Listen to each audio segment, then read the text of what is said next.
Bethlehem T V പ്രേക്ഷകർക്ക് സ്നേഹോഷ്മളമായിട്ടുള്ള സ്നേഹാശംസകൾ. തൃശ്ശൂർ പട്ടണത്തിൻ്റെ ഒത്ത നടുവിലാണ് എൻ്റെ വീട്. നിങ്ങൾക്കൊക്കെ അറിയാവുന്നതുപോലെ പുത്തൻപള്ളിയുടെ തൊട്ടടുത്ത്. തൃശ്ശൂരിലെ അപ്പം വളരെ പ്രസിദ്ധമാണ്. അപ്പങ്ങാടി എന്ന് പറഞ്ഞാൽ ഗൂഗിളിൽ പോലും തപ്പിയാൽ നിങ്ങൾക്ക് കിട്ടും. എൻ്റെ വീടിൻ്റെ വളരെ സമീപമുള്ളൊരു പ്രദേശമാണത്. ഞാൻ എൻ്റെ വീട്ടിലെ 10ാമത്തെ മകനാണ്. ഞാൻ ഇളയവനുമാണ്. എനിക്ക് 2 വയസ്സ് പ്രായമുള്ളപ്പോൾ എൻ്റെ അപ്പൻ ആകസ്മികമായിട്ടുണ്ടായ ഒരു ഹൃദയസ്തംഭനം മൂലം മരണപ്പെടുകയാണ് ഉണ്ടായത്.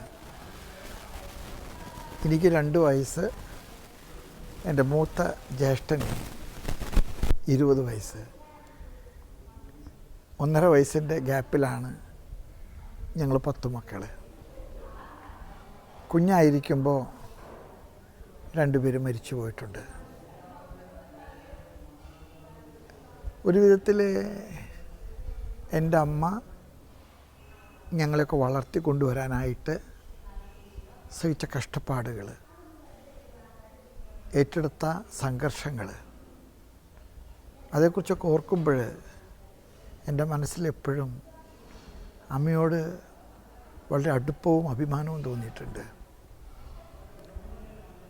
മക്കൾ കൂടുന്തോറും കുടുംബത്തിൻ്റെ പ്രാരാബ്ധം വർദ്ധിക്കുമെന്നും പ്രശ്നങ്ങൾ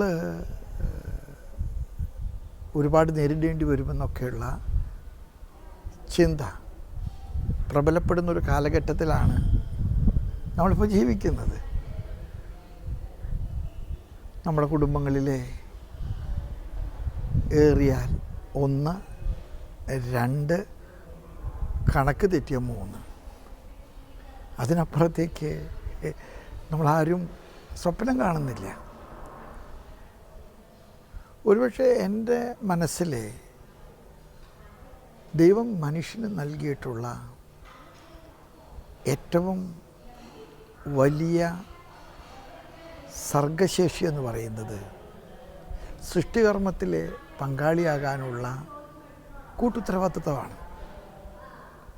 അബ്രഹാമിനെ ദൈവം കൊടുത്ത അനുഗ്രഹങ്ങളെക്കുറിച്ച് ഉൽപ്പത്തിയുടെ പുസ്തകം പറയുന്നുണ്ട്. 2 അനുഗ്രഹങ്ങൾ കൊടുത്തത്. I will give you posterity. ആകാശത്തിലെ നക്ഷത്രങ്ങൾ പോലെയും ഭൂമിയിലെ മണൽത്തരി പോലെയും ഞാൻ നിനക്ക് മക്കളെ നൽകും. 2, I will give U prosperity. നിൻ്റെ മക്കളിലെ നിനക്ക് അഭിമാനവും അഭിവൃദ്ധി ഉണ്ടാകാൻ ഞാൻ നിനക്ക് ദൈവത്തിൻ്റെ കരത്തിൻ്റെ ശക്തി പ്രദാനം ചെയ്യും. പോസ്റ്റെരിറ്റി ആൻഡ് പ്രോസ്പെരിറ്റി. ഇന്ന് നമുക്കെല്ലാവർക്കും പ്രോസ്പെരിറ്റി വേണം, പക്ഷെ പോസ്റ്റെരിറ്റി വേണ്ട. ഇത് രണ്ടും എനിക്ക് തോന്നുന്നു ഒന്നിച്ചു പോകുന്ന 2 ഘടകങ്ങളാണ്. ഒരു കുടുംബത്തിൻ്റെ ആൾബലം, അതാണ് ആ കുടുംബത്തിൻ്റെ ഏറ്റവും വലിയ അർത്ഥബലം. ഞാൻ ചിലപ്പോൾ നമ്മുടെ കേരളത്തെക്കുറിച്ച് നിങ്ങളൊന്ന് ചിന്തിച്ച് നോക്കിയേ. കേരളത്തിൻ്റെ വടക്കോട്ടും തെക്കോട്ടും മധ്യ തിരുവിതാംകൂറിൽ നിന്ന് നമ്മുടെ ജനങ്ങൾ കുടിയേറി. കേരളത്തിലെ 2 ജില്ലകൾ കുടിയേറ്റം കൊണ്ടുണ്ടായിട്ടുണ്ടെന്നാണ് ഞാൻ വിശ്വസിക്കുന്നത്. തെക്ക് ഭാഗത്തുണ്ടായ ഇടുക്കി ജില്ല, വടക്ക് ഭാഗത്തുണ്ടായ വയനാട് ജില്ല. നമ്മുടെ ജനം കുടിയേറിയതാണ്. പണ്ട് കുടിയേറ്റത്തിന് ജനങ്ങളെ പ്രേരിപ്പിച്ച ഒരു പ്രധാന ഘടകം ആൾബലമനുസരിച്ച് ജോലി ചെയ്യാൻ സ്ഥലമില്ലായിരുന്നു. അതുകൊണ്ടാണ് അവർ കുടിയേറി കാർഷിക വൃത്തിയിലൂടെ കുടുംബം പോറ്റാൻ പരിശ്രമിച്ചത്. ഇന്ന് നമ്മുടെ സമൂഹം ആൾബലം കുറയുകയാണ്. അതുകൊണ്ട് തന്നെ നമ്മുടെ സമൂഹത്തിൻ്റെ കെട്ടുറപ്പും കുറയുകയാണ്. എൻ്റെ കുടുംബത്തിൻ്റെ കഥ നിങ്ങളൊക്കെ കേട്ടിട്ടുണ്ടാകും. എൻ്റെ അമ്മ അപ്പം മരിച്ചതിന് ശേഷം ഞങ്ങൾക്കുണ്ടായിരുന്ന ഒരു ചെറിയ ചായക്കട അന്നത്തെ കുടുംബ പാരമ്പര്യത്തിൻ്റെ ശ്രേഷ്ഠതയനുസരിച്ച് ഒരു പെണ്ണ് നടത്തുന്നത് ശരിയല്ല എന്ന് സമൂഹം വിധിച്ചതുകൊണ്ട് എൻ്റെ അമ്മ പിന്നെ ആ കട നടത്തിയിട്ടില്ല. ഞങ്ങൾ ജീവിച്ചത് എൻ്റെ അമ്മ അടുക്കളയിലും അരങ്ങത്തും നടത്തിയ കായികാധ്വാനം കൊണ്ടാണ്. എൻ്റെ അമ്മ കഠിനാധ്വാനിയായിരുന്നു. അന്ന് നെല്ല് വാങ്ങിച്ച് അത് പുഴുങ്ങി അരിയാക്കി, പുഴക്കല്ലരി, ഇന്നിപ്പോൾ നമുക്ക് മില്ലുകളിലൊക്കെ കിട്ടുന്നതാണ്. അന്ന് മില്ലുകളൊന്നും ഇല്ലാത്തൊരു കാലഘട്ടമാണ്. 5 കിലോയും 10 കിലോ ഒക്കെ ആക്കി സഞ്ചികളിലാക്കിയിട്ട് വീടുകളിൽ കൊണ്ടുപോയി കൊടുക്കാൻ ഞങ്ങളോട് പറയും.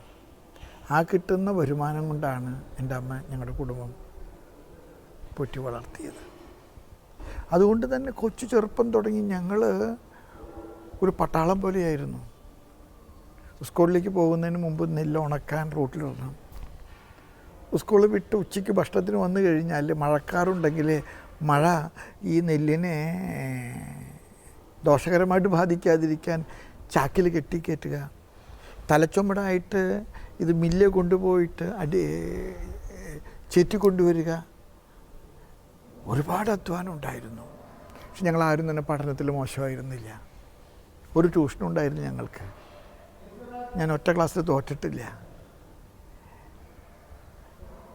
5:30 മണിയാകുമ്പോൾ പള്ളിയിൽ പോകും. ആദ്യത്തെ കുർബാനയ്ക്ക് കൂടും. കുർബാനയ്ക്ക് കൂടാതെ പഠിക്കാൻ പുസ്തകം എടുക്കാൻ പാടില്ല എന്നാണ് അമ്മയുടെ നിയമം. പക്ഷേ എനിക്ക് തോന്നുന്നത് ഈ കഠിനാധ്വാനമാണ് ഒരുപക്ഷെ എന്നെ ചിട്ടപ്പെടുത്തിയത്. സെമിനാരിയിൽ പോയിട്ട് എൻ്റെ തലയ്ക്കകത്ത് കുറേ ദൈവശാസ്ത്രവും തത്വശാസ്ത്രമൊക്കെ കിട്ടിയിട്ടുണ്ട്, ഇല്ലെന്ന് ഞാൻ പറയുകയില്ല. കൂടുതൽ പ്രാർത്ഥിക്കാനൊക്കെ എന്നെ പഠിപ്പിച്ചിട്ടുണ്ട്. പക്ഷെ എൻ്റെ ജീവിതത്തെ നയിക്കുന്ന മൂല്യങ്ങളുടെ നക്ഷത്രം അതെൻ്റെ കുടുംബത്തിലെ കഷ്ടപ്പാടുകളാണ്. ഒരു പണിയിൽ നിന്നും അമ്മ മാറ്റി നിർത്താറില്ല.